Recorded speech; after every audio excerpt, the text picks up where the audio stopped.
How to face your freelancing fears. Listen, I get it. Starting a freelance business is so scary. I was once in your shoes. And the thing about being scared of your freelance business is that it can kind of show up in different ways, right? You can kind of have this fear kind of creep into your life into all kinds of funky ways, as I've seen over the years in working with thousands of freelance copywriters as they've set up their own business. Sometimes fears can turn into terrible sleep. Sometimes it can turn into self-sabotaging avoidance strategies. Hey, fancy procrastination. Sound familiar? Maybe overconsumption, just consuming so much information so that you don't actually have to take action. Also, it can look like self-limited income, meaning you kind of hit a ceiling and you don't know how to break through to that next level. Other ways this can show up is job resentment, financial stresses, lingering shame, or kind of beating yourself up for not being where you want to be. Or how about anxiety that just never seems to clock out? Hey you, I'm Sarah Turner. I'm a freelance copywriter and copywriting mentor. Listen, I so know how all of these things feel and have experienced all of them myself. So the advice I want to share with you today really comes from a place of deep knowing. First things first, I really want you to know that I'm super proud of you. You have decided to bet on yourself, to take a chance at a freelancing career, to be your own boss, and to step into the entrepreneurial realm. And that is massive.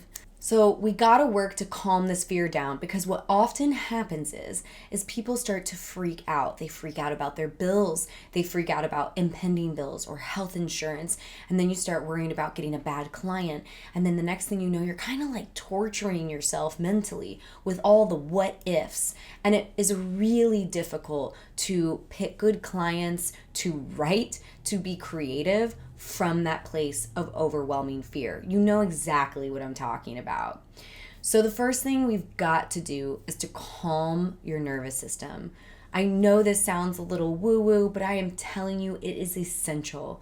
And for you, that might look like taking deep breaths. That might look like writing some really powerful affirmations, like I am safe, I know I'm going to be okay, I'm going to get through this, whatever that might be. In fact, it would be much more powerful, actually, those were kind of generic, if it was speaking to specific fears. I'm going to have $5,000 a month by the end of July. I'm going to bring on 6 clients, and this is going to make me feel super proud. That is a way to kind of put into your mind something that is concrete, something that you feel like you can actually achieve, so that you have a goal or a North Star that you can kind of work towards, rather than hyper focusing on all the things that could potentially go wrong. Write out your ideal scenario of what it would look like if things were going right for you.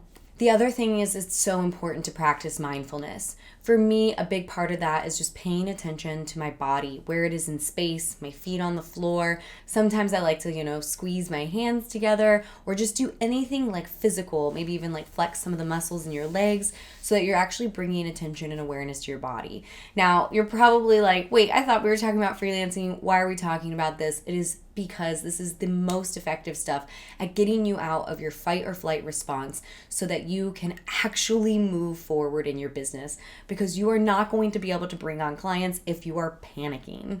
The next thing I want to encourage you to do is to physically make room in your day to kind of think about solutions and to make a plan. Sometimes when we're so wrapped up in our fear, we're just taking the next steps forward without actually pausing and thinking to myself, is this the right direction? Now, you might not know what the right direction is, but take a moment and create a little bit of a plan and a strategy. Having a path to follow is one of the biggest anxiety-reducing things that you can do for yourself. And keep in mind, this path only needs to last for the next month or 2, because in a month or 2, you're going to have so much more knowledge, so much more information, and be in such a different place. Truly, it can be that fast, that you will be more capable of dealing with more complex issues later on down the road. So right now, try and break it into bite-sized pieces. What are the next steps that you can take right now? The next thing that's super important is to emotionally make space for these emotions. The best way to get rid of these emotions is to actually validate them. If you shame yourself and say they're stupid and get over it and man up and just like pick yourself up by your bootstraps and all of that, it doesn't work. It really doesn't work. The best thing that you can do if you actually want to move through emotions like that is to validate it. Hey, it makes sense that you are freaking out right now. You are trying something that you have never done before. I am just going to take a deep breath, remind myself that I'm doing a big new thing, and that I know it will be not as scary if I just keep taking one step after the other, because action is what creates confidence, not the other way around. If you wait around to feel confident to take action, you will be waiting around forever. I promise you that.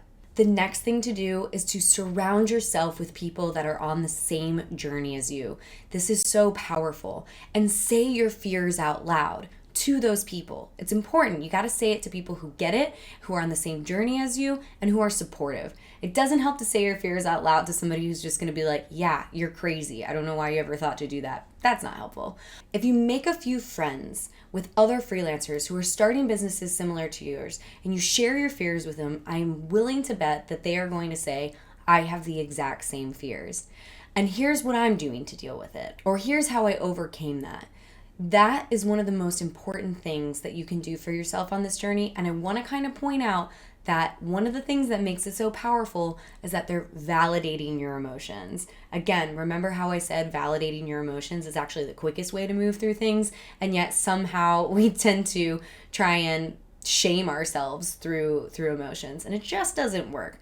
So find yourself a friend that is on a similar journey to you and start sharing openly your fears and your concerns, and together you will come up with a plan to overcome it. I promise. The next thing I want you to do is, instead of thinking about what's the worst that can happen, is think about what the best thing that could happen is, and then asking yourself, literally, what do you have to lose? Most of the time, the things that we have holding us back is not the fear of like losing everything or, like losing the roof over your head. They're not usually that big. Usually the fears we have are being embarrassed or looking stupid or feeling like a fool. And honestly, those things won't kill you. And it's definitely not enough to just not take action. So ask yourself, like, what is it that I'm actually afraid of here? Like playing out that worst case scenario. But then don't stay there. Ask yourself, what could be the potential best case scenario? And it's okay if you let yourself dream big. Let that be your North Star. It's going to help you stay motivated when times are a little rough. And finally, I kind of touched on this, but I want to just kind of circle back and really reiterate it because it's one of the most important things that I've ever done in my entire journey as an entrepreneur and a freelancer, and that is writing affirmations that are directly combating fears. So if you were to write out all your fears and you were to write out affirmations that directly combat those fears, like, for example, I am not going to be afraid to speak my opinion online. People who are criticizing me or trolls are not going to keep me feeling small. The key about making a good affirmation is asking yourself, what is the emotion it would evoke in me? Because that's how our brains work. We are emotional beings through and through, and we actually create core memories when there is a heightened emotion with it. So the way these affirmations are actually going to be powerful is if you pair it with an emotion. One of my favorite affirmations goes a little something like this. I don't take things personally because when I see someone's having a hard time, I remember that it's much more a reflection of them than it is of me. I have patience and a sense of calmness, and it helps me move throughout the world with a little less drama.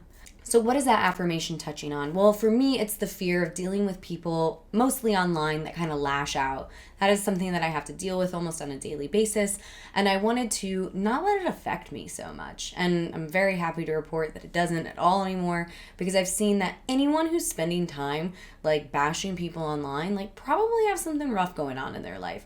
And so this affirmation has helped me create empathy for people like that.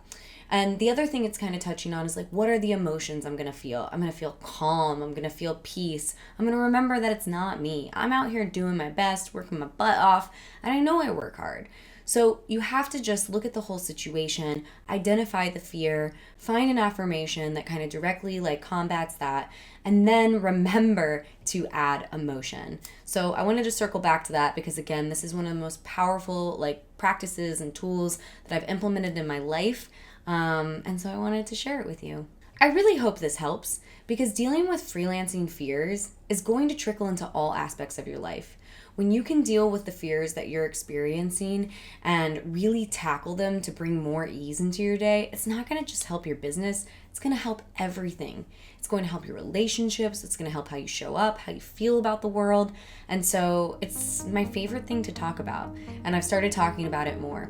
Anyway, go ahead and hit that thumbs up button if you liked it. Please share with me in the comments, what are some of your fears? Maybe we can come up with an affirmation together. I love coming up with affirmations. And of course, please don't forget to subscribe. Thanks, guys.